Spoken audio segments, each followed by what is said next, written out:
This week, on Days of Our Pirates, the Pirates come off of a 5-4 start with the sweeps in the Milwaukee Brewers, but they win 2 in a row to advance to a 7-7 .500 record against the Chicago Cubs. And entering Game 3 today, you have Kyle Hendricks pitching for the Chicago Cubs, who have given the Pirates many problems over the years, and this ball is hit by Vogelback, and it is immediately an out on the second pitch of the game, which truly probably shows a sign of what is to come, as Brian Reynolds with his newly shaved mustache gets the hit, and it is going to be caught by Hayward for the out. And then finally, this one's hit by Chavez, who has proven to be a very solid player for the Pirates, but this one is out, and now the Cubs are up to bat, and hopefully, for them at least, what will be a revenge game for the past 2 games, as Zach Thompson's pitching today. 2 starts, 0-1, and he's definitely looked like the worst pitcher on the team so far, but he's with a new team, and he's still a young player, so ultimately, you can't freak out too much over it.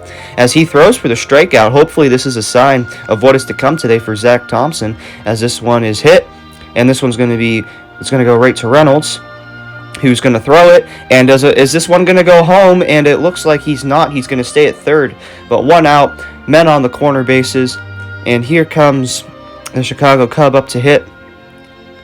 Ian Happ gets the hit down the middle, right between the second and third base line, as this one is going to score a run for the Cubs. 1-0 Cubs, man on second and first with 1 out. It's still early in the game, though, so it hasn't been a great inning so far, but things could change, right? As this one's hit by Hayward, it's going to be a pop-up, and it's an out. Cole Tucker catches the ball, and it's 1-0 Chicago. Let's see how the Pirates can respond in a game that if they win, they could be above 500 for the second time this year with an 8-7 record, which makes me just so happy. But regardless, this one's hit by Ben Gamble right to the shortstop, who's going to hit it. Who's going to throw it for the out, and that's going to end the inning. Bottom of the second. And this one is hit by Ortega, and I'm not talking about the Disney Channel star, as this one he's going to go to third base, and he is going to be safe. So men on the corner bases with 1 out. And up for the Cubs is Suzuki, as this one's going to be hit down the line, and it's going to drive in at least another run for the Cubs. Here comes a man to third, and he is obviously going to be safe.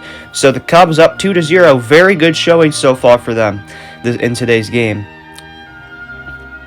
And Contreras is up for Chicago, and this one is going to be another hit. That's going to drive in at least a run, most likely 2, and it will drive in 2 runs. 4-0 Chicago with a man on first and an out. Zach Thompson not doing so good so far. Bases loaded now. We have Viller up, and this one is going to be hit. Oh, and it's an error. It is an error, and that is a very costly error for the Pirates, as it adds on to the Chicago lead by multiple runs, as you can see here.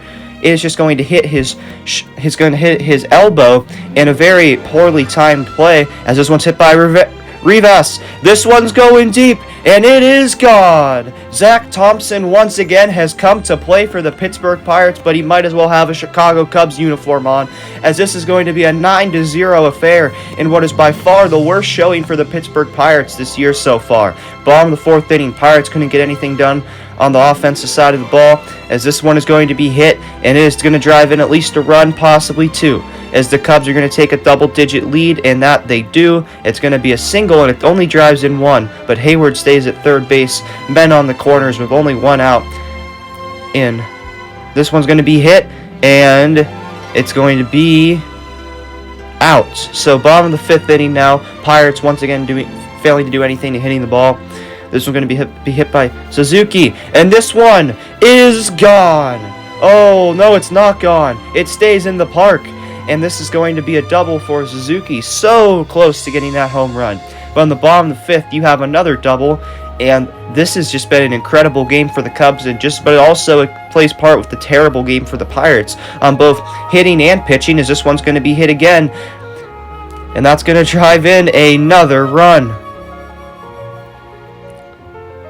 And this has just been an absolute embarrassment so far, and the Pirates have honestly had a better season than I've expected so far, and there are other players other than Ke'Bryan Hayes and Brian Reynolds who do look pretty promising for this team, but it doesn't take away the embarrassment from this game. This game, to me, symbolizes the true growing pains that we have to becoming a respectable franchise again. And right now, our record's respectable, but this game most definitely is not, because there's no way the Pirates win this. They're going to fall to 7-8, which at its basis for the Pirates isn't bad, but this game is still absolutely embarrassing. It shows how far we still have to go until we're actually a good baseball team, as this one's going to be hit once again, as I've said many times today.